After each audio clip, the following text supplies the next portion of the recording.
I told you.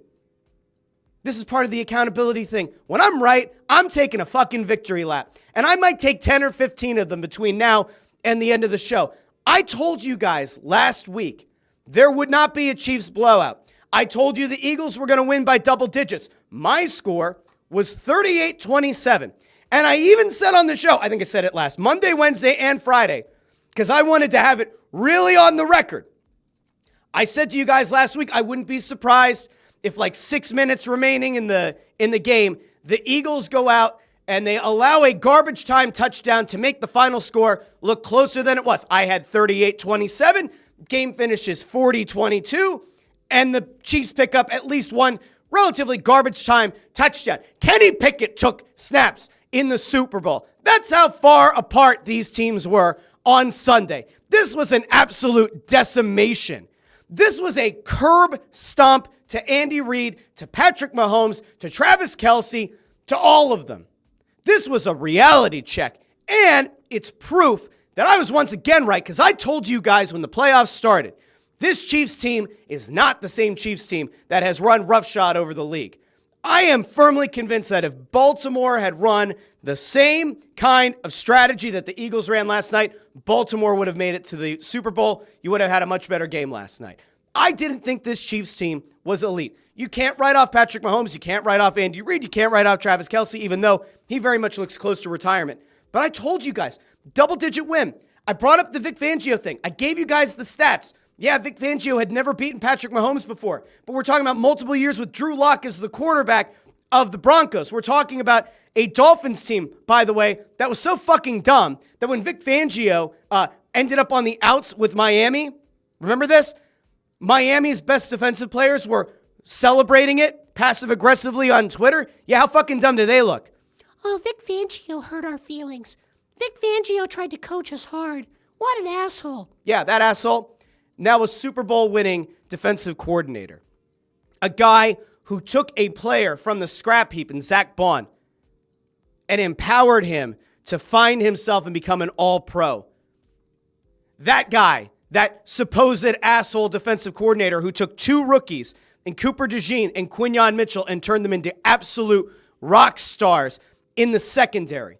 The same supposed asshole defensive coordinator who took CJ GJ, brought him back into the fold, and that's also Roseman and Sirianni, but brought CJ GJ back into the fold, took Big Play Slay, helped him refine that confidence and be Big Play Slay once again.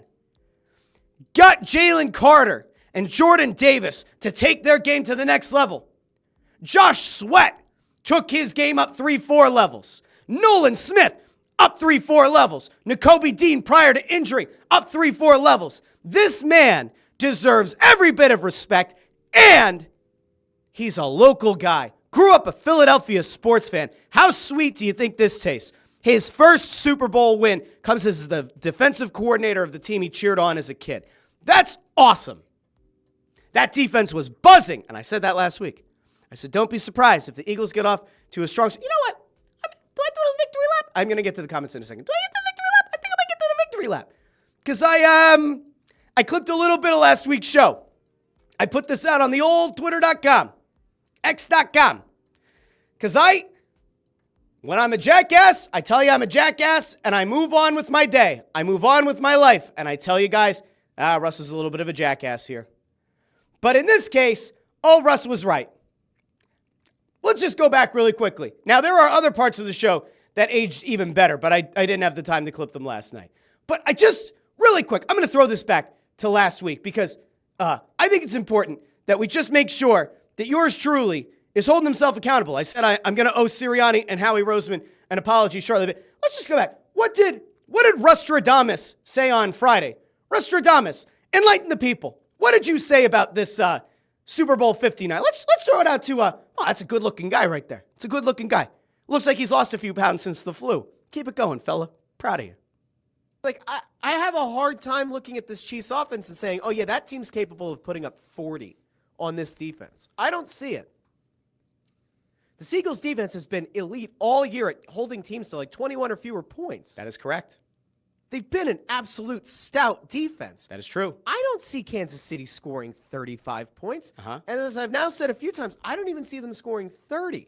Cha-ching! That's a green check mark. Whip, whip, whip, whip, whip, whip, whip. And in fairness, had it not been for like a late defensive lapse after the Eagles were pretty much celebrating on the sidelines, they maybe don't even break 20, but we'll continue. 38-27 is the score. Pretty damn close. Now, would I be surprised if the Eagles go out and they get off to a strong start Sure did. and that defense starts buzzing Sure did. and this game starts to look not quite like a runaway, All right. but certainly doesn't look like what the national media thinks it will? Sure did. Just keep it coming. Yeah, I could see that scenario. We did see it. I'll be honest with you, and at the risk of looking like a total asshole You're not going to? on Monday, if won't. this were to play out, I don't see a scenario where the Eagles get blown out on Sunday. I Sure don't didn't. see it. I have sat down like Doctor Strange. Oh, and I've played out about 4 million different scenarios in my head of the Eagles getting blown out. Uh-huh. It happens in one universe. Thankfully, it doesn't happen in this one. that's right. I don't see it. That defense would have to fall on its face.